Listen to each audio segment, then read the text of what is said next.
क्या आप लोगों को स्क्रीन क्लियर दिखाई दे रही है? किसको प्रॉब्लम आ रही है स्क्रीन में? क्या आप लोगों को स्क्रीन क्लियर दिखाई दे रही है? मैम बस थोड़ा सा शिफ्ट कर लीजिए इधर किस तरफ शिफ्ट कर लूं? साइड। क्या शीट शिफ्ट करूं? पेज को शिफ्ट करूं? क्या चीज शिफ्ट करूं बेटा?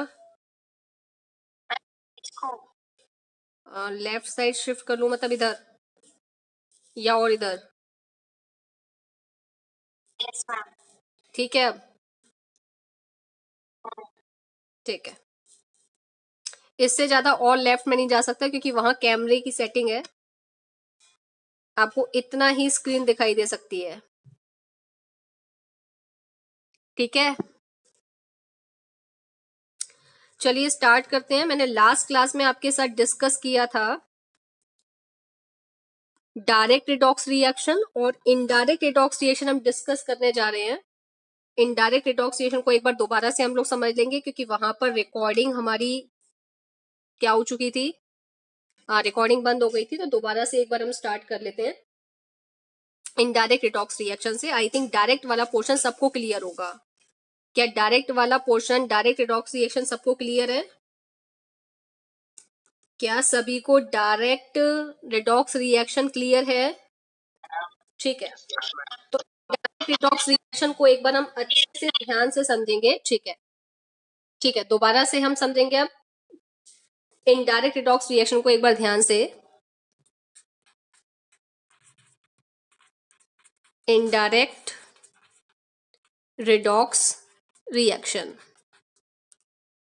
इनडायरेक्ट रिडॉक्स रिएक्शन में मैंने आपको ये बताया था कि आपको 2 कंटेनर की रिक्वायरमेंट होती है। कितने कंटेनर की रिक्वायरमेंट है? 2।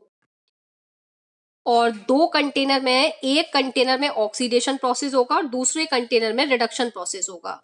हम ये इनडायरेक्ट रिडॉक्स रिएक्शन क्यों पढ़ने जा रहे हैं? क्योंकि डायरेक्ट रिडॉक्स रिएक्शन में जो एम हमारा था वो फुलफिल नहीं हुआ। क्या एम था हमारा? कि हमको केमिकल एनर्जी से इलेक्ट्रिकल एनर्जी चाहिए थी जो नहीं बनी।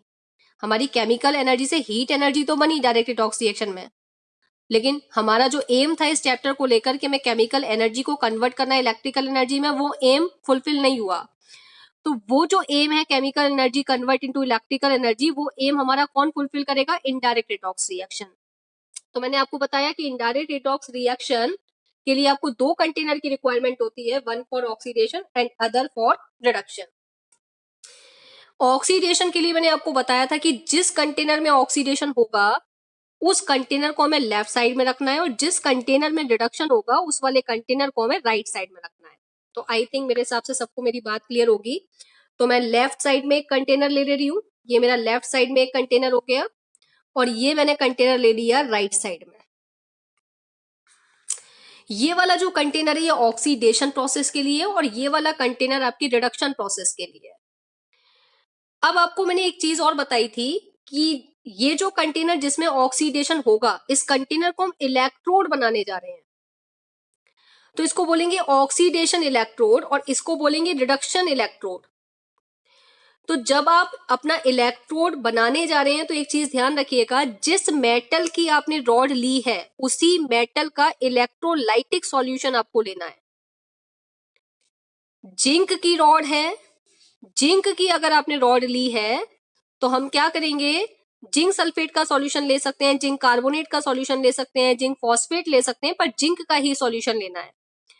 इस वाली कंटेनर में अगर मैंने कॉपर की रॉड ली है तो मुझे कॉपर से रिलेटेड कोई सॉल्यूशन लेना है, copper sulphate, copper carbonate, copper bicarbonate, copper phosphate, copper nitrate, copper से रिलेटेड लेना है। मतलब जिस मेटल की रॉड उसी का इलेक्ट्रोलाइटिक सॉल्यूशन आपको कंटेनर में लेना है। क्या मेरी बात सबको क्लियर हो गई? तो यहां पर मैंने इस कंटेनर में लिया, मैं आपके साथ में जो डिस्कस कर रही हूं इनडायरेक्ट रिडॉक्स रिएक्शन, ये इलेक्ट्रोकेमिकल सेल ही है। Indirect redox reaction is electrochemical cell और मैंने इसको कई नाम दिए थे, मैंने आपको नाम बताए थे। इसके गैल्वेनिक सेल भी हम इसे कह सकते हैं, हम इसको वोलेटिक सेल भी कह सकते हैं। और पर्टिकुलर अगर मैं जिंक और कॉपर की इलेक्ट्रोकेमिकल सेल की बात करूंगी तो मैंने इसको एक पर्टिकुलर नाम बताया था, डेनियल सेल। लेकिन Daniell cell is electrochemical cell, Daniell cell is an example of electrochemical cell. लेकिन ये डैनियल सेल वर्ड हम कब यूज करेंगे, जब जिंक और कॉपर की सेल की बात हो रही है। अगर किसी अदर मेटल की हम सेल ले रहे हैं, जैसे सपोज मैंने आपसे कहा कि मैं ले रही हूँ क्रोमियम और लेड की सेल मैंने बनाई, क्रोमियम में ऑक्सीडेशन और लेड में रिडक्शन, अगर इस टाइप की सेल है तो ये इलेक्ट्रोकेमिकल सेल तो है, पर इसका नाम डैनियल नहीं होगा, इसका नाम डैनियल नहीं होगा। डैनियल वर्ड हम तब यूज करेंगे जब आपकी सेल में एक मेटल जिंक है और दूसरी मेटल कॉपर है। तो यहां मैं जिंक और कॉपर की ही डैनियल सेल आपके साथ डिस्कस इसलिए कर रही हूं क्योंकि जितनी भी बुक्स हैं, चाहे वो एनसीईआरटी बुक हो, चाहे वो आपकी रिफ्रेशर बुक हो, रिफ्रेशर में भी कोई भी रिफ्रेशर में आप अगर देखेंगे तो जिंक और कॉपर की सेल को ही डिटेल में आपके साथ डिस्कस किया है। क्वेश्चन आपसे किसी भी टाइप की सेल पे पूछ सकता है, हो सकता है क्रोमियम लेड इलेक्ट्रोकेमिकल सेल पे क्वेश्चन पूछ ले, हो सकता है आपसे वो निकिल टिन सेल पर क्वेश्चन पूछ ले, तो क्वेश्चन वो किसी भी सेल पर पूछ सकता है, लेकिन सबका पैटर्न एक ही होगा। तो आज मैं आपके साथ डिस्कस करूंगी डैनियल सेल। डैनियल सेल में मुझे क्या लेना है, जिंक मेटल लेनी है और कॉपर मेटल लेनी है। अब आप ये देखिएगा, जिंक और कॉपर मेटल में से कौन सी मेटल रिएक्टिव है। जो मेटल रिएक्टिव होगी, जो भी मेटल रिएक्टिव होगी उसका ऑक्सीडेशन होगा, और जो मेटल उस मेटल के कंपैरिजन में लेस रिएक्टिव होगी उसका रिडक्शन होगा। तो रिएक्टिविटी सीरीज में अगर आप देखें जिंक और कॉपर को, तो zinc is the reactive metal in comparison to copper. तो जिंक का क्या होना चाहिए, जिंक का ऑक्सीडेशन होना चाहिए और कॉपर का रिडक्शन। तो यहां मैंने क्या ली है, जिंक मेटल। जिंक ज्यादा रिएक्टिव है इसलिए इसका ऑक्सीडेशन होगा, और ऑक्सीडेशन वाले कंटेनर को लेफ्ट साइड में रखना है। ऐसा नॉर्म्स है, ऐसा यूपीएससी का एक लॉ है कि ऑक्सीडेशन वाले कंटेनर को सिर्फ आप लेफ्ट साइड में रखेंगे। जिंक एक मेटल है तो मेटल की स्टेट सॉलिड होती है, सबको पता है। कॉपर, ये रॉड कॉपर की है और कॉपर भी एक मेटल है, मेटल की फिजिकल स्टेट आप देखेंगे तो सॉलिड होती है। इस मेटल की रॉड को मैंने एक सॉल्यूशन में डिप कर दिया, और वो सॉल्यूशन जो मुझे लेना है वो एक इलेक्ट्रोलाइट होना चाहिए, स्ट्रॉन्ग इलेक्ट्रोलाइट होना चाहिए जो कंप्लीटली आयंस में क्या हो जाए, डिसोसिएट हो जाए। पर मुझे ऐसा इलेक्ट्रोलाइट लेना है जिसमें मेटल जिंक होनी चाहिए। तो मैंने जिंक सल्फेट का सॉल्यूशन लिया, और जिंक सल्फेट का ये मैंने ले लिया सॉल्यूशन, और सॉल्यूशन मतलब उसमें पानी मिला हुआ है, एक्वस कंडीशन है, इसकी जो फिजिकल स्टेट है वो एक्वस है। ये जो रॉड है कॉपर की रॉड, इसको मैंने किस में डिप कर दिया, इसको मैंने कॉपर सल्फेट के सॉल्यूशन में डिप कर दिया। और कॉपर सल्फेट का सॉल्यूशन मतलब हम लिख सकते हैं CuSO4 एक्वस है। कैसा है, एक्वस। और आपको पता है कॉपर सल्फेट एक्वस का कलर कैसा होता है, कॉपर सल्फेट एक्वस का कलर ब्लू होता है, मैंने आपको डिस्कस किया था। और अगर एनहाइड्रस होता है तो उसका कलर व्हाइट होगा। और कॉपर सल्फेट का कलर ब्लू होने का रीजन मैंने कॉपर आयन बताई थी, Cu2 पॉजिटिव आयन। अब मैंने इस वाली मेटल रॉड को एक मेटल वायर से, यहां एक मैंने गैल्वेनोमीटर भी लगाया है। गैल्वेनोमीटर सिर्फ ये चेक करेगा कि अगर केमिकल एनर्जी से इलेक्ट्रिकल एनर्जी की सप्लाई हो रही होगी, इलेक्ट्रिकल एनर्जी प्रोड्यूस हो रही होगी, तो गैल्वेनोमीटर में डिफ्लेक्शन आएगा। तो गैल्वेनोमीटर जस्ट हमने करंट को चेक करने के लिए लगाया है, और मैंने इस मेटल वायर को इस वाली मेटल से क्या कर दिया, कनेक्ट कर दिया। अब आप अपने दिमाग में ये बात को सेट कर लीजिए, मेटल या मेटल वायर में इलेक्ट्रॉन्स फ्लो कर सकते हैं, और जो आपके एक्वस सॉल्यूशन होते हैं उसमें आयंस फ्लो कर सकते हैं। एक्वस सॉल्यूशन में कभी इलेक्ट्रॉन फ्लो नहीं करेंगे, और मेटल वायर में कभी आयंस फ्लो नहीं करेंगे। तो दिमाग में सेट कर लीजिए कि मेटल वायर में फ्लो करेंगे इलेक्ट्रॉन्स और सॉल्यूशन में फ्लो करेंगे आयंस। मेटल वायर में कभी आयंस फ्लो नहीं करेंगे, और सॉल्यूशन में कभी इलेक्ट्रॉन फ्लो नहीं करेंगे। आयंस और इलेक्ट्रॉन दोनों ही इलेक्ट्रिसिटी को कंडक्ट करते हैं, लेकिन दोनों के मूवमेंट का एक स्पेस, एक प्लेस है कि इलेक्ट्रॉन का मूवमेंट हमेशा मेटल वायर में होगा, मूवमेंट या फ्लो हमेशा मेटल वायर में होगा, और आयंस का फ्लो हमेशा सॉल्यूशन में होगा। तो इस बात को दिमाग में सेट कर दीजिएगा। अब मैं अगर आपसे यहाँ डिस्कस करूं, मैंने आपसे कहा कि जिंक सल्फेट की जो सॉल्यूशन था, इसमें मैं एक फिक्स क्वांटिटी आपके साथ में डिस्कस कर रही हूँ कि जिंक सल्फेट के मैंने 10 मोल्स उस दिन मैंने आपके साथ डिस्कस किए थे, मैंने इसके 10 मोल्स लिए, और कॉपर सल्फेट के भी मैंने यहाँ पर 10 मोल्स ले लिए। जिंक सल्फेट का एक मोल आपको एक Zn2 पॉजिटिव आयन देगा और एक सल्फेट आयन देगा। तो जिंक सल्फेट के 10 मोल को अगर मैं डिसोसिएट करूं तो मुझे कितने जिंक आयन मिलेंगे, Zn2 पॉजिटिव आयन की क्वांटिटी कितनी मिलेगी, 10। और सल्फेट जो आयन है SO4 2 नेगेटिव, इसके आयन की क्वांटिटी भी मुझे मिलेगी 10। तो जितने नेगेटिव आयन हैं उतने ही पॉजिटिव आयन है, जितने नेगेटिव आयन हैं उतने ही पॉजिटिव आयन है। इट मींस हम ये कह सकते हैं कि हमारा सॉल्यूशन इस समय न्यूट्रल है। तो सॉल्यूशन का नेचर इस समय अगर मैं बात करूं, सॉल्यूशन इज न्यूट्रल। सॉल्यूशन का नेचर इस समय कैसा है? न्यूट्रल। सेम मैंने कॉपर सल्फेट को डिसोसिएट किया तो मुझे कॉपर आयन कितने मिली? Cu2 पॉजिटिव के 10 मोल्स और SO4 2 नेगेटिव के भी मुझे कितने मोल्स मिले? 10 मोल्स। जितने पॉजिटिव आयंस उतने ही नेगेटिव आयंस। इट मींस इस समय पर ये वाला सॉल्यूशन भी आप देखें तो न्यूट्रल है, ये सॉल्यूशन भी न्यूट्रल, ये सॉल्यूशन भी न्यूट्रल, दोनों सॉल्यूशन न्यूट्रल है। अब जिंक रिएक्टिव है कॉपर के कंपैरिजन में, और ये जो सेल है ये अपने आप वर्क करेगी, स्पॉन्टेनियस वर्क होगा इस सेल के अंदर। इस सेल में भी स्पॉन्टेनियस वर्क होगा, इसमें भी स्पॉन्टेनियस वर्क होगा। दोनों में वर्क कैसा हो रहा है? स्पॉन्टेनियस। और स्पॉन्टेनियस का मतलब मुझे बाहर से कोई एक्सटर्नल एनर्जी प्रोवाइड करने की रिक्वायरमेंट नहीं है। बिना एनर्जी प्रोवाइड किए, बिना किसी तरीके की एनर्जी को दिए ये सेल अपने आप काम करेंगी। तो जिंक मेटल की रॉड में से जिंक का एक एटम सबसे पहले क्या होगा? ऑक्सीडाइज्ड होगा। ऑक्सीडेशन कहूं या ऑक्सीडाइज कहूं एक ही बात है। इसका एक एटम ऑक्सीडाइज्ड होगा। Zinc atomic number is 30, break करो 2 8 18 2, तो इसकी आउटर मोस्ट सेल में 2 इलेक्ट्रॉन है वो ये लूज कर देगा। तो जिंक ने क्या किया? जिंक के एक एटम ने 2 इलेक्ट्रॉन लूज करके बनाया Zn2 पॉजिटिव और 2 इलेक्ट्रॉन आपके लूज हो गए। ठीक है। अब जो जिंक मेटल थी वो तो ये थी सॉलिड स्टेट, और ये बन गया आयन। तो क्या आयन मेटल की रॉड पर एग्जिस्ट करेगा? नहीं कर सकता। तो वो आयन कहां गिर जाएगा? तुरंत इस सॉल्यूशन के अंदर गिर जाएगा। तो आप देखेंगे कि जिंक आयन अभी 10 मोल थे, अब 1 मोल बढ़ गया, तो आप देखेंगे कि जिंक मोल के जो आयंस हैं वो अब की बार 10 से कितने हो चुके हैं? 11। कितने हो चुके हैं? 11। अब क्या होगा? ये 2 इलेक्ट्रॉन्स अब जो फ्री हुए वो सॉल्यूशन में नहीं गिर सकते, वो मेटल वायर पर फ्लो करेंगे। तो यहां पर ये जो इलेक्ट्रॉन्स फ्री हुए ये इलेक्ट्रॉन्स यहां मूव करेंगे। तो धीरे धीरे क्या होगा? जिंक का एक एक एटम 2 इलेक्ट्रॉन लूज करता जाएगा और जिंक आयन बनाता जाएगा, और जिंक आयन पानी में गिरते जाएगा, इलेक्ट्रॉन यहाँ इकट्ठे होते जाएंगे। इलेक्ट्रॉन के यहाँ एक्यूमुलेट होने की वजह से ये रॉड बन जाएगी नेगेटिव। ये रॉड कैसी हो जाएगी? नेगेटिव। तो ये वाली जो रॉड है जिस पर ऑक्सीडेशन हो रहा है, जिस सेल में ऑक्सीडेशन हो रहा है, ऑक्सीडेशन हमेशा एनोड पर होता है। ऑक्सीडेशन हमेशा कहां होता है? एनोड पर। यहाँ आपके लेफ्ट साइड में ऑक्सीडेशन हो रहा है, और ऑक्सीडेशन हमेशा एनोड पर होता है, और एनोड बन चुका है नेगेटिवली चार्ज। तो ध्यान रखिएगा इलेक्ट्रोकेमिकल सेल में जो एनोड होता है वो नेगेटिवली चार्ज होता है।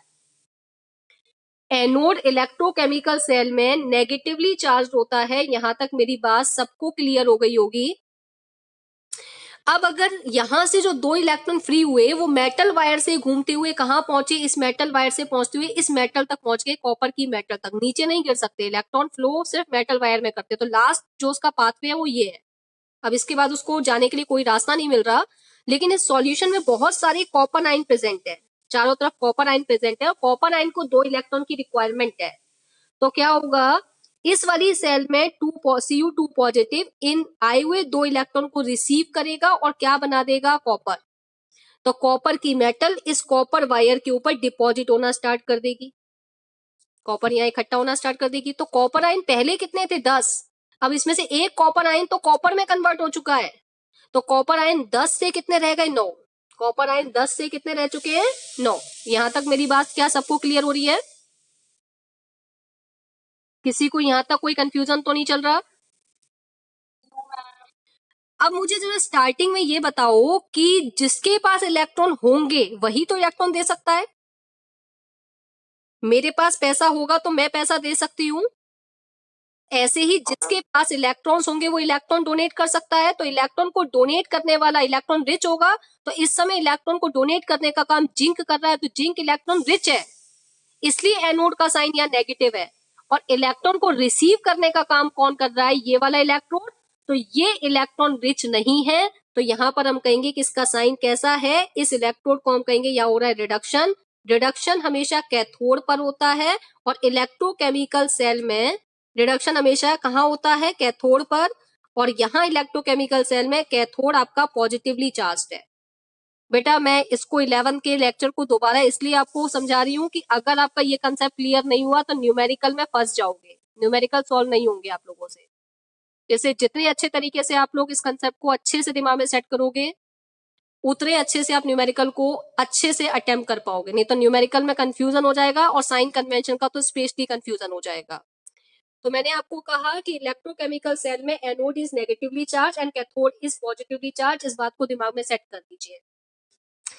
अब धीरे धीरे क्या होगा, जिंक का फिर से एक एटम इलेक्ट्रॉन लूज करेगा और जिंक आयन में कन्वर्ट होगा। तो अब की बार जिंक आयन आपकी कितनी हो जाएंगी, 11 से हो जाएगी 12, और ये जो नंबर है ये 10 से, अभी 9 हुआ था, 9 से कितना हो जाएगा 8, क्योंकि फिर से कॉपर आयन 2 इलेक्ट्रॉन गेन कर लेगी और कॉपर बन जाएगी।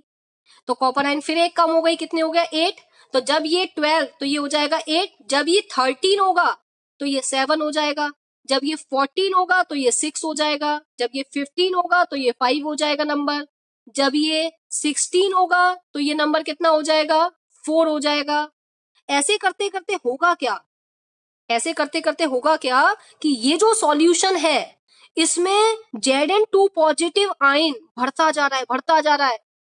10 थे पहले, अब 16 हो गए, 17 हो गए, 20 हो जाएंगे ऐसे करते करते। तो इस सॉल्यूशन में पॉजिटिव आयन बढ़ती जाएगी और सल्फेट आयन उसके कंपैरिजन में कांस्टेंट है, 10 के 10 ही है। तो सॉल्यूशन का स्टार्टिंग में जो सॉल्यूशन का नेचर था वो कैसा था, न्यूट्रल। अब सॉल्यूशन का नेचर कैसा हो जाएगा, अब सॉल्यूशन का नेचर कैसा हो जाएगा, न्यूट्रल या पॉजिटिवली चार्ज हो जाएगा सॉल्यूशन, पॉजिटिवली चार्ज हो जाएगा, क्योंकि पॉजिटिव आयन सॉल्यूशन में बढ़ती जा रही है। इस तरफ क्या होगा, सल्फेट आयन का नंबर तो देखो कांस्टेंट है, क्या कम होता जा रहा है, कॉपर आयन कम होती जा रही है। तो इस सॉल्यूशन का नेचर कैसा हो जाएगा, इस सॉल्यूशन का नेचर कैसा हो जाएगा, नेगेटिव। ये नेगेटिवली चार्ज, ये दोनों सॉल्यूशन स्टार्टिंग में जब हमने सेल को जस्ट बनाया था उस समय स्टार्टिंग में ये कैसे थे, इनिशियली कंडीशन तो इनकी न्यूट्रल थी, इनिशियल ये न्यूट्रल थे, लेकिन आफ्टर सम टाइम ये सॉल्यूशन कैसा हो जाएगा, आफ्टर सम टाइम ये सॉल्यूशन पॉजिटिवली चार्ज हो जाएगा और ये वाला solution after some time negatively charge हो जाएगा। ठीक है, यहां तक कोई कंफ्यूजन नहीं होना चाहिए। अब क्या होगा, अभी आप देख रहे थे कि इस रॉड से इलेक्ट्रॉन यहां से यहां जा रहे थे, यहां से यहां जा रहे थे। अब क्या हुआ है, इस सॉल्यूशन में जिंक आयन की कंसंट्रेशन बढ़ती जा रही है, Zn2 पॉजिटिव बहुत सारा इकट्ठा हो गया है। एग्जाम्पल सुनना, मेरी बात को ध्यान से सुनना। मेरे पास पैसा था, बहुत सारा पैसा था, मैंने गरीबों की बहुत हेल्प की, मैंने बहुत पैसा डोनेट किया। अरे एक ऐसा समय आ गया कि मैंने पैसा डोनेट करते करते मेरी खुद की कंडीशन ऐसी हो गई कि मेरे पास खुद पैसा नहीं बचा। पहले मैं रिच हुआ करती थी, पर डोनेट करने के बाद मेरी कंडीशन आ गई कि अब मैं खुद पुअर हो चुकी हूं पैसे के मैटर में। सेम केस इस पर अप्लाई करो। जिंक पहले बड़ा रिच हुआ करता था इलेक्ट्रॉन्स के मैटर में, पर डोनेट करने के बाद अब इसकी सिचुएशन ऐसी हो चुकी है, ये खुद पुअर हो चुका है इलेक्ट्रॉन्स के मैटर में। तो क्या ये अब भी इलेक्ट्रॉन को डोनेट करेगा या ये इलेक्ट्रॉन को डोनेट करना अब रोक देगा, अब ये इलेक्ट्रॉन को डोनेट करना रोक देगा। अब जैसे ही जिंक का एक एटम और इलेक्ट्रॉन लूज करेगा और जिंक आयन बनाएगा, तो इलेक्ट्रॉन जैसे यहां से जाने लगेंगे, यहां पूरी सराउंडिंग में आप देखेंगे क्या प्रेजेंट है, Zn2 positive ion, Zn2 positive ion, Zn2 positive ion. क्योंकि आप देखिए इस पूरे सॉल्यूशन में इसकी कंसंट्रेशन बढ़ गई, तो हर जगह कौन दिखेगा, जिंक आयन। जिसकी कंसंट्रेशन सॉल्यूशन में ज्यादा है हर जगह देखने को यही मिलेगा, तो इसके इलेक्ट्रॉन के चारों तरफ यही देखने को मिलेगा। जैसे इलेक्ट्रॉन जा रहे होंगे ये कहेंगे मत जाओ, हमारे पास खुद कमी हो चुकी है। अब ये इलेक्ट्रॉन को लाइक करेंगे, जाते हुए इलेक्ट्रॉन को रोकेंगे। पहले ये जाते हुए इलेक्ट्रॉन को रोक नहीं रहे थे, पर अब ये जाते हुए इलेक्ट्रॉन को रोकेंगे और इलेक्ट्रॉन को जाने नहीं देंगे। अब यहां क्या होगा, यहां पर सल्फेट आयन की कंसंट्रेशन बढ़ चुकी, तो चारों तरफ देखने को क्या मिलेगा, सल्फेट आयन, सल्फेट आयन, चारों तरफ आपको देखने को मिलेगा सल्फेट आयन। हर जगह आप देखोगे सल्फेट आयन प्रेजेंट है, राइट साइड वाले कंटेनर में, राइट साइड वाले कंटेनर में हर जगह सल्फेट आयन प्रेजेंट है। अब अगर मैं कहूं बाई चांस छुप छुपा के ये इलेक्ट्रॉन्स यहां से यहां पहुंच भी गए, तो ये नेगेटिवली चार्ज्ड है और नेगेटिव नेगेटिव में रिपल्शन हो जाएगा। ये अब इलेक्ट्रॉन को लेना पसंद नहीं करेंगे, कहेंगे बहुत है, अब मुझे इलेक्ट्रॉन नहीं चाहिए, अब अगर मैं इलेक्ट्रॉन लूंगा तो रिपल्शन स्टार्ट हो जाएगा। तो वो लेना नहीं चाहता, ये देना नहीं चाहता। और अगर इलेक्ट्रॉन का आना जाना आदान प्रदान बंद हो जाए, इलेक्ट्रॉन का एक जगह से दूसरी जगह फ्लो होना बंद हो जाए, तो क्या इलेक्ट्रिक करंट प्रोड्यूस होगा? इलेक्ट्रिक करंट जब भी प्रोड्यूस होता है जब इलेक्ट्रॉन्स फ्लो करते हैं, और इलेक्ट्रॉन्स का होना बंद हो चुका है। तो जब इलेक्ट्रॉन्स का फ्लो होना बंद हो जाएगा तो केमिकल एनर्जी से इलेक्ट्रिकल एनर्जी का बनना भी बंद हो जाएगा। अभी तक अगर आप देखें तो इलेक्ट्रॉन्स के फ्लो करने का डायरेक्शन ये था, इलेक्ट्रॉन यहां से यहां ऐसे करके इस तरफ जा रहे थे इलेक्ट्रॉन्स। तो ये डायरेक्शन था direction of electrons. Direction of electron आपका कौन सा था? लेफ्ट टू राइट आपके इलेक्ट्रॉन का डायरेक्शन था। तो राइट टू लेफ्ट क्या होगा? उसके अपोजिट में करंट फ्लो करता है। तो राइट टू लेफ्ट अगर आप देखें, इस तरफ से अगर आप इस तरफ चलेंगे तो ये है direction of current. Direction of current, current का डायरेक्शन ये है। मतलब आपकी कॉपर रॉड से जिंक रॉड की तरफ करंट फ्लो करेगा और जिंक रॉड से कॉपर की तरफ इलेक्ट्रॉन फ्लो कर रहे थे। दोनों का डायरेक्शन अभी मैंने आपको दिखा दिया। लेकिन बीच में एक ऐसा समय आया जहां पर इलेक्ट्रॉन्स ने यहां से जाना बंद कर दिया और यहां पर इलेक्ट्रॉन का रिसीव होना बंद हो गया। तो इलेक्ट्रॉन का फ्लो स्टॉप, तो करंट का फ्लो भी स्टॉप हो गया, करंट प्रोड्यूस होना बंद हो गया। अब प्रॉब्लम यहां पर आई, चलो जैसे तैसे केमिकल एनर्जी से इलेक्ट्रिकल एनर्जी बननी तो स्टार्ट हुई, हम एम पर पहुंचे। लेकिन ये क्या, थोड़ी सी इलेक्ट्रिसिटी प्रोड्यूस हुई और फिर सेल ने काम करना बंद कर दिया। तो ये जो प्रॉब्लम अभी जनरेट हुई है, इस प्रॉब्लम को शॉर्ट आउट करने के लिए हम डिस्कस करेंगे एक टॉपिक जिसको मैं बोल रही हूं सॉल्ट ब्रिज।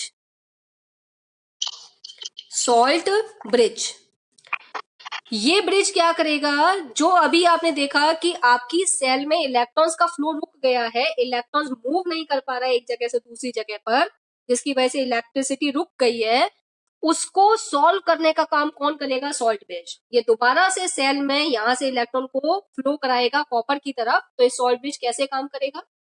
इस सॉल्ट ब्रिज को हम क्या कहते हैं, कैसे कहते हैं, इसको पूरा फंक्शन की, इसकी पूरी फंक्शनिंग एक बार ध्यान से समझेंगे।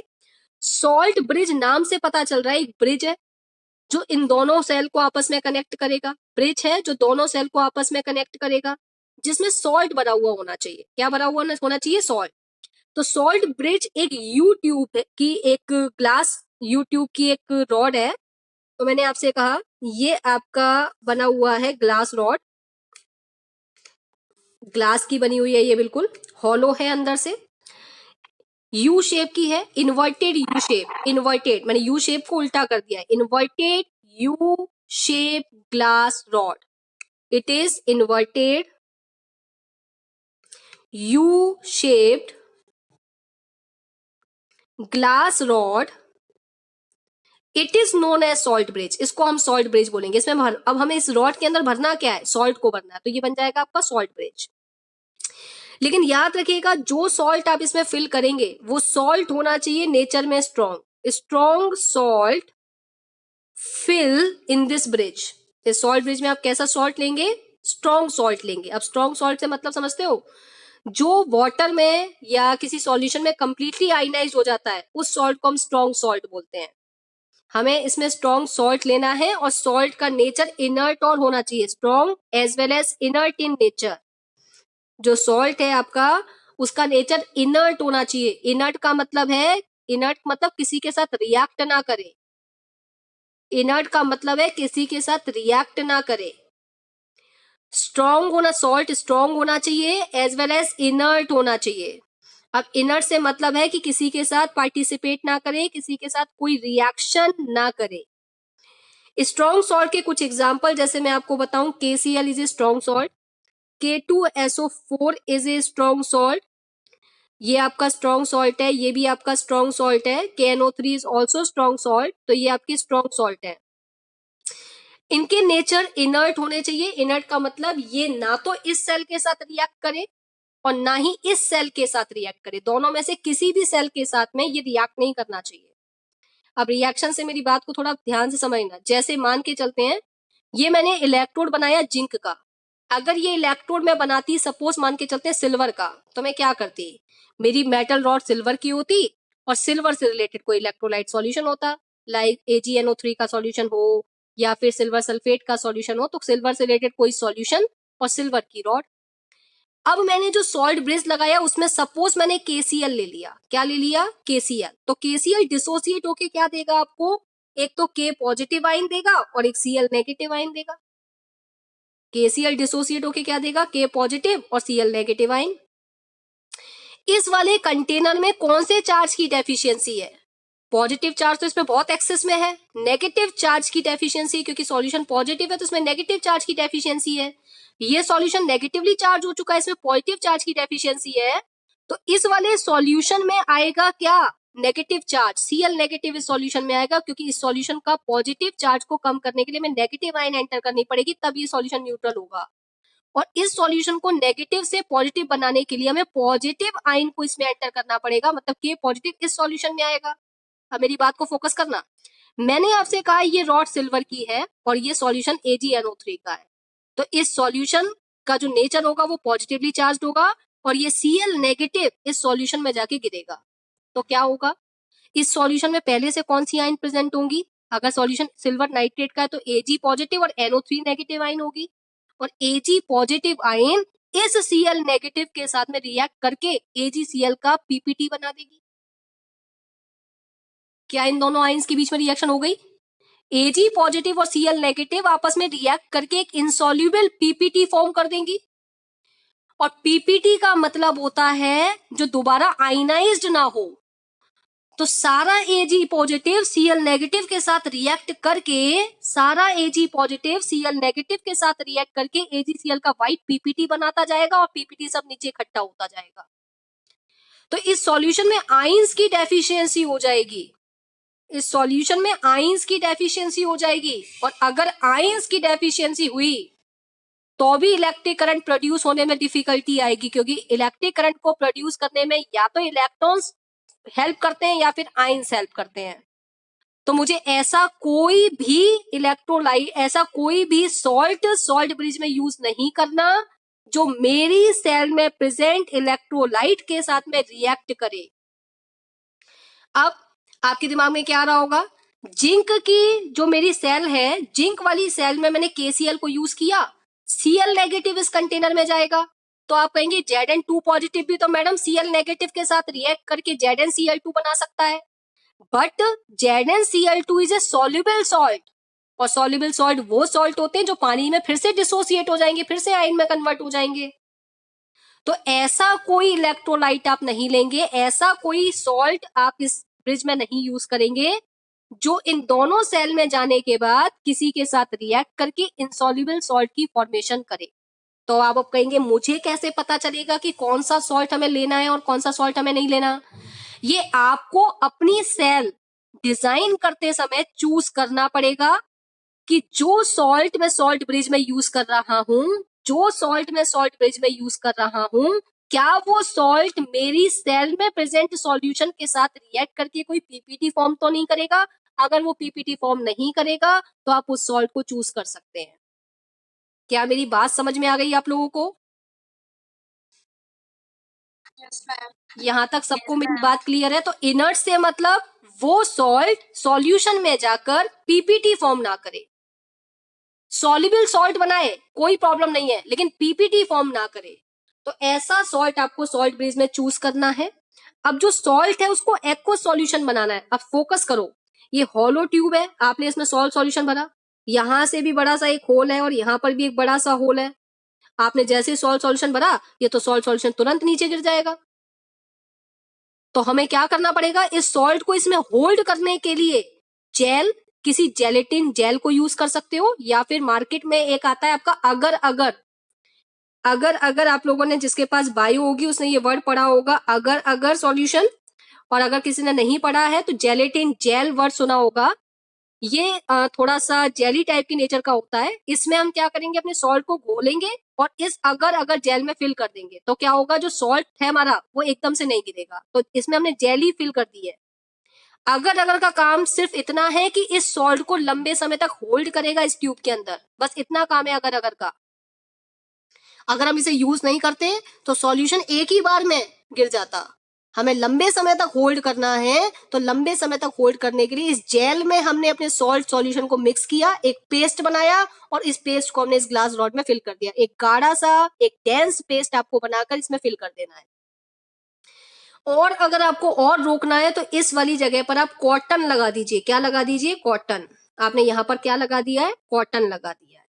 यहां तक मेरी बात क्लियर हो गई होगी। अब कॉटन भी इस पेस्ट को क्या करेगा? एब्जॉर्ब करेगा। तो इस कॉटन में अगर जेल भी आ गया होगा, इस कॉटन में के पॉजिटिव आइन भी होगा, इस कॉटन में सीएल नेगेटिव आइन भी होगा, इस तरफ भी और इस तरफ भी। अब इस ब्रिज को उठाइए और यहां से ब्रिज को उठाकर यहां लगा दीजिए, तो ये दो सेल को आपस में कनेक्ट करेगा। इसलिए इसे बोल रहे हैं सॉल्ट ब्रिज। इसलिए इसको क्या बोल रहे हैं? Salt bridge. मैंने इसे यहां से उठाया और उठाकर मैंने इसको यहां लगा दिया। तो देखिएगा, मैंने इसी वाली सेल में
चलिए, तो मैंने यहाँ क्या किया? इस ब्रिज को यहां से उठाया, सॉल्ट ब्रिज को, और इन दोनों सेल को मैंने कनेक्ट कर दिया। तो ये आपकी दोनों सेल मैंने कनेक्ट कर दिए हैं सॉल्ट ब्रिज से। अब ये सॉल्ट ब्रिज की फंक्शनिंग को एक बार ध्यान से समझना। इस सॉल्ट ब्रिज में मैंने KCl सॉल्ट यूज किया है, क्योंकि Cl नेगेटिव Zn2 पॉजिटिव के साथ ZnCl2 बनाएगी। वो एक सॉल्युबल सॉल्ट है जो दोबारा से आयनाइज्ड होकर Zn2 पॉजिटिव और 2 Cl नेगेटिव बना देगा। और K पॉजिटिव यहां जाएगा तो K पॉजिटिव SO4 2 नेगेटिव के साथ रिएक्ट करके K2SO4 की फॉर्मेशन करेगा, which is also a soluble salt. वो भी एक सॉल्युबल सॉल्ट है। तो डिसोसिएट होके वो भी डिसोसिएट हो जाएगा further K positive SO4 2 negative में। तो कोई भी ऐसा सॉल्ट नहीं है, KCl ऐसा सॉल्ट नहीं है जो इस सेल और इस सेल दोनों के साथ में कोई PPT फॉर्मेशन नहीं कर रहा। तो KCl is suitable for this cell. इस सेल के लिए KCl सॉल्ट सुटेबल है। तो मैंने K positive Cl negative, K positive Cl negative, ये आपका प्रेजेंट है Cl negative, K positive Cl negative, K positive. इस तरीके से आप देखेंगे कि आपका पूरे में K positive Cl negative present है। अब कौन सा आयन किस तरफ जाएगा ये कैसे डिसाइड होगा? इस सॉल्यूशन में किस आयन की कंसंट्रेशन ज्यादा है? Zn2 पॉजिटिव आयन की कंसंट्रेशन ज्यादा है। तो Zn2 पॉजिटिव अपने आप किसको खींच लेगा? Zn2 पॉजिटिव आयन अपने आप किसको खींचेगा? Cl नेगेटिव को खींचेगा। K पॉजिटिव को तो रिपेल करेगा। यहां पर SO4 2 नेगेटिव आयन की कंसंट्रेशन ज्यादा है तो वो किसको खींचेगा? K पॉजिटिव को खींचेगा और Cl नेगेटिव को रिपेल करेगा। ठीक है, अब थोड़ा सा बिल्कुल स्टार्टिंग से रिफ्रेश होके एक बार दोबारा समझते हैं। दोबारा से समझते हैं बेटा, फोकस करना मेरी बात को। इलेक्ट्रिक करंट अगर हमें प्रोड्यूस करना होता है तो हमें जो इलेक्ट्रिक सर्किट होता है उसे ओपन रखना चाहिए या क्लोज? जब तक आपका सर्किट क्लोज नहीं होगा तब तक इलेक्ट्रिक करंट फ्लो नहीं करेगा। तो circuit should be closed. Circuit कैसा होना चाहिए? Circuit should be closed. Ma'am आपकी स्क्रीन में आ रही है? अब आ रही है? ठीक है। सर्किट शुड बी क्लोज का मतलब क्लियर हो गया कि सर्किट जब तक आपका ओपन रहेगा तब तक इलेक्ट्रिक करंट प्रोड्यूस नहीं करेगा। तो मान के चलिए यहां से इलेक्ट्रॉन ने चलना स्टार्ट किया, यहां से यहां पहुंचा, यहां से यहां पहुंचा, यहां से यहां पहुंचा, इसके बाद तो इलेक्ट्रॉन फ्लो ही नहीं कर रहा। तो आपका इलेक्ट्रॉन जो चला है वो यहां से चलना स्टार्ट हुआ और यहां जाके रुक गया। इलेक्ट्रॉन यहां से चला है और यहां पर आके रुक गया, तो क्या इलेक्ट्रिसिटी प्रोड्यूस होगी? अभी सर्किट ओपन है, अभी आपका सर्किट ओपन है, और ओपन सर्किट में इलेक्ट्रिसिटी फ्लो, इलेक्ट्रॉन तो फ्लो कर रहा है, पर इलेक्ट्रॉन फ्लो कर रहा है, पर इलेक्ट्रिक करंट प्रोड्यूस नहीं हो पा रहा सेल में, क्योंकि आपका सर्किट ओपन है। तो इस सर्किट को क्लोज भी करना पड़ेगा। तो अभी स्टार्टिंग में जब मैंने आपके साथ डिस्कस किया था, तो इलेक्ट्रॉन तो यहां से यहां तक फ्लो कर रहे थे, इलेक्ट्रॉन तो फ्लो कर रहे थे, पर करंट फ्लो नहीं कर रहा था। इलेक्ट्रॉन्स तो फ्लो कर रहे थे, पर करंट फ्लो नहीं कर रहा था। कितने बच्चों को मेरी बात समझ में आ गई? स्टार्टिंग में सिर्फ इलेक्ट्रॉन फ्लो कर रहे थे क्योंकि सर्किट ओपन था, बट करंट फ्लो नहीं कर रहा था।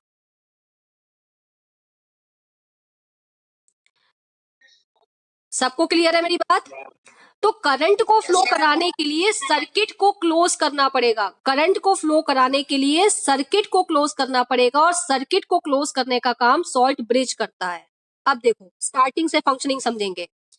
इसके मैंने 10 मोल लिए थे, 10 मोल का मतलब है 10 Zn2 पॉजिटिव आयन और 10 SO4 2 negative ion. Copper sulphate के जो मैंने मॉलिक्यूल्स लिए थे वो भी 10 लिए थे, 10 कॉपर आयन और 10 सल्फेट आयन। बिल्कुल ये भी न्यूट्रल है और ये भी न्यूट्रल है। अब क्या होगा, इसका एक एटम 2 इलेक्ट्रॉन लूज करेगा, जिंक आयन बनेगी Zn2 पॉजिटिव।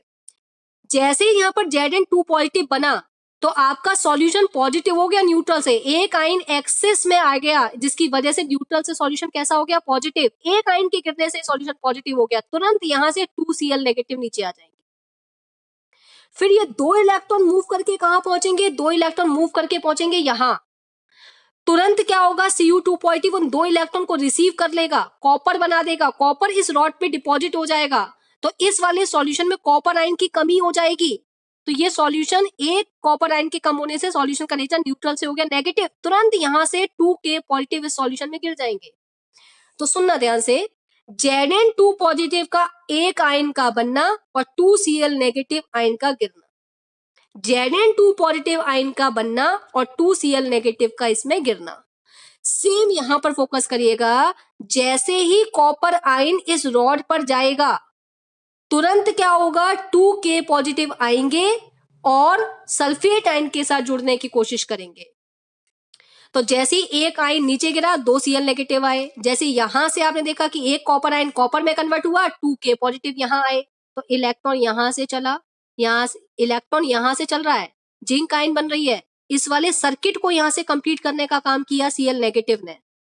और यहां पर जैसे ही आपने देखा कि इस जगह पर कॉपर आयन ने कॉपर बनाया, तो तुरंत K पॉजिटिव ने सर्किट को कंप्लीट करने की कोशिश करी है।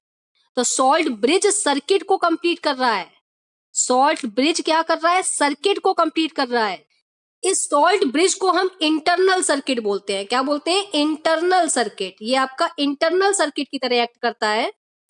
और ये जो आपकी ऊपर से वायर जा रही है, इसको हम एक्सटर्नल सर्किट बोलते हैं। क्या बोलते हैं? External circuit.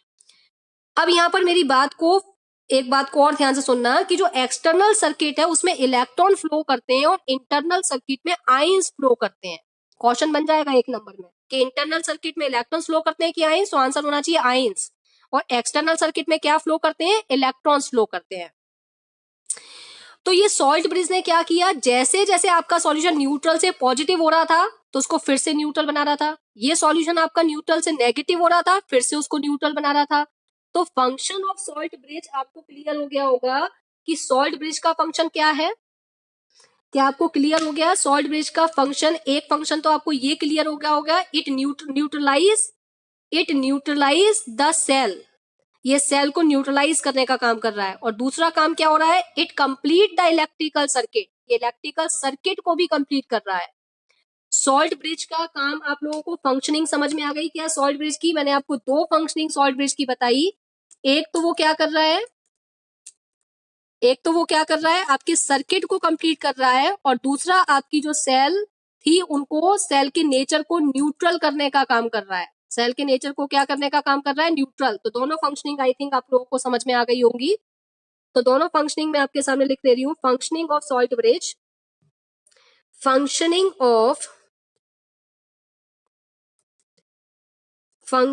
Of salt bridge. First functioning मैंने आपको बताई, फर्स्ट इज फर्स्ट फंक्शनिंग मैंने आपको क्या बताई, it complete the electrical circuit, it complete the electrical circuit, और दूसरा मैंने आपको क्या बताया, it neutralize both the cell, से मतलब क्लियर है, oxidation half cell, this is known as oxidation half cell and this is known as reduction half cell. मैं लिख दे रही हूं, it means oxidation half cell as well as reduction half cell, दोनों को न्यूट्रल करेगा reduction half cell.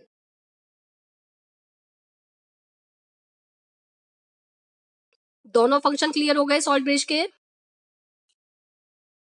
क्या आपको यहां तक का पोर्शन सबको क्लियर है?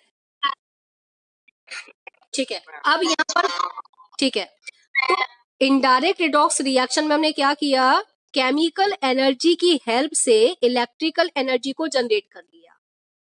अगर मैंने इसमें सॉल्ट ब्रिज नहीं लगाया होता तो इलेक्ट्रिकल सर्किट कंप्लीट नहीं होता और इलेक्ट्रॉन का फ्लो तो होता पर इलेक्ट्रिक करंट का फ्लो नहीं होता।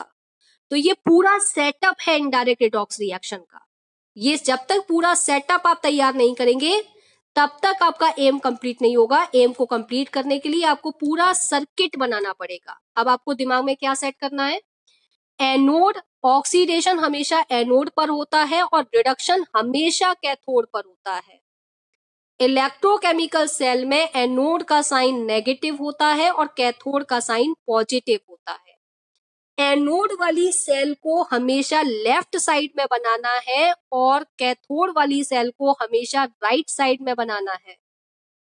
तीसरा, इस बात का ध्यान रखिएगा कि जो एनोड है, कौन सा एलिमेंट एनोड की तरह पार्टिसिपेट करेगा या ऑक्सीडेशन करेगा, जो ज्यादा रिएक्टिव होगा वो एनोड की तरह एक्ट करेगा और जो कम रिएक्टिव होगा रिएक्टिविटी सीरीज में वो कैथोड की तरह एक्ट करेगा, मतलब रिडक्शन होगा उस एलिमेंट का। जिसका ऑक्सीडेशन होता है वो ऑक्सीडाइज्ड होता है और जिसका रिडक्शन होता है वो रिड्यूस्ड होता है। मैंने ये बातें 2 बार रिपीट कर दी हैं। आई थिंक सबको मेरी बात क्लियर हो गई होगी यहां तक। तो मैं आगे डिस्कस करना स्टार्ट करती हूँ। अगर यहां तक आप सबको मेरी बात क्लियर है तो मैं नेक्स्ट आपके साथ में डिस्कस कर रही हूं रिप्रेजेंटेशन ऑफ गैल्वेनिक सेल।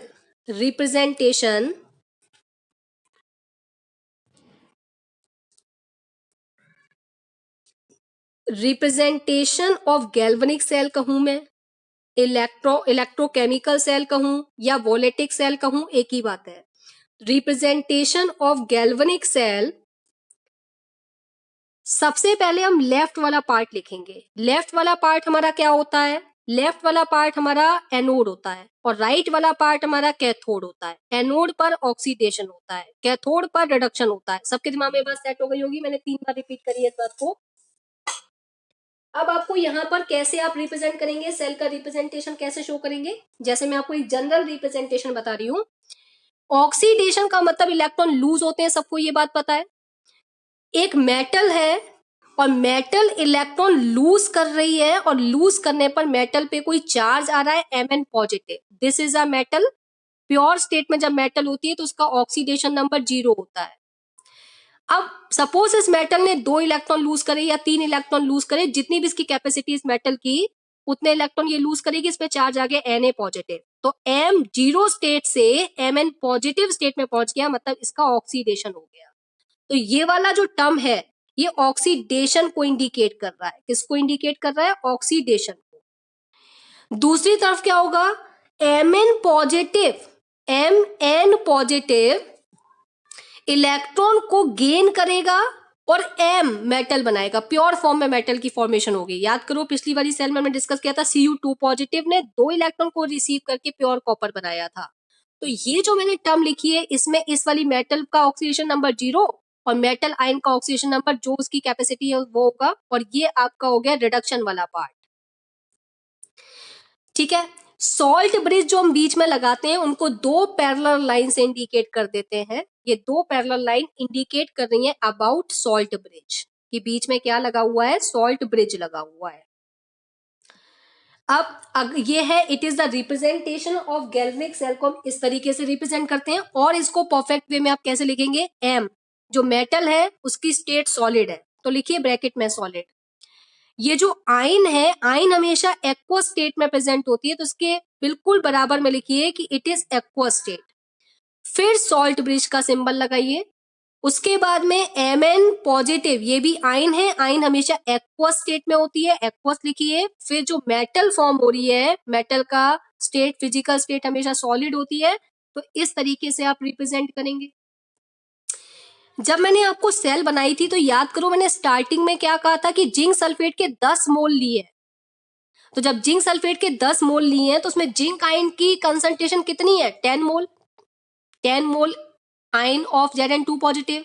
मैंने कॉपर सल्फेट के भी 10 मोल लिए थे, तो कॉपर आयन की कंसंट्रेशन कितनी है, 10 मोल। तो आयन की कंसंट्रेशन भी क्वेश्चन में गिवन हो सकती है, वो आपको इनके साथ ब्रैकेट में लिखना है जितनी कंसंट्रेशन गिवन है।